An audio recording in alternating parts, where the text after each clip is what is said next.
Today, we're going to be talking about what are you avoiding? Now, I want you to ask yourself this question and figure out the task that you're avoiding.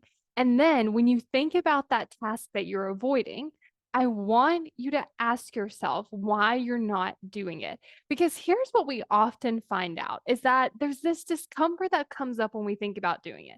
When we think about doing the task, we're uncomfortable for some reason. And now I want you to think about what it feels like not doing the task. Because oftentimes, even though our brain's trying to avoid the negative emotion of doing it, it's also creating this negative emotion of not doing it. And then the next question I want you to ask is, do I have to do this anyway?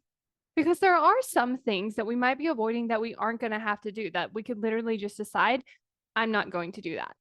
And then there are the things that, like, we are still going to get them done anyway, even if it's uncomfortable.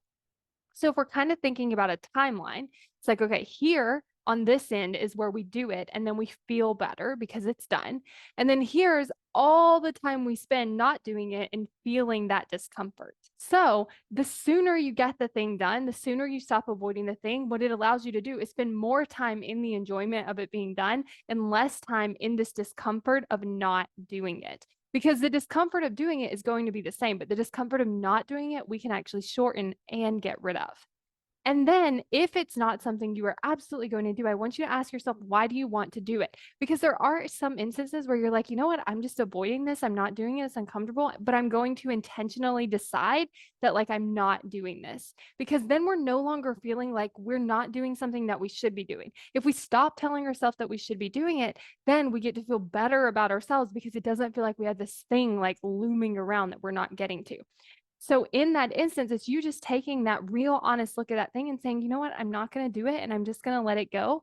Or it's going the other way and deciding, okay, I am going to do this. So let me shorten that time of that discomfort. And if you want to create more commitment while going after your goals so that you can show up and do the things that you say you're going to do, then go to createcommitment.com to sign up for the waitlist for my course, How to Create Commitment.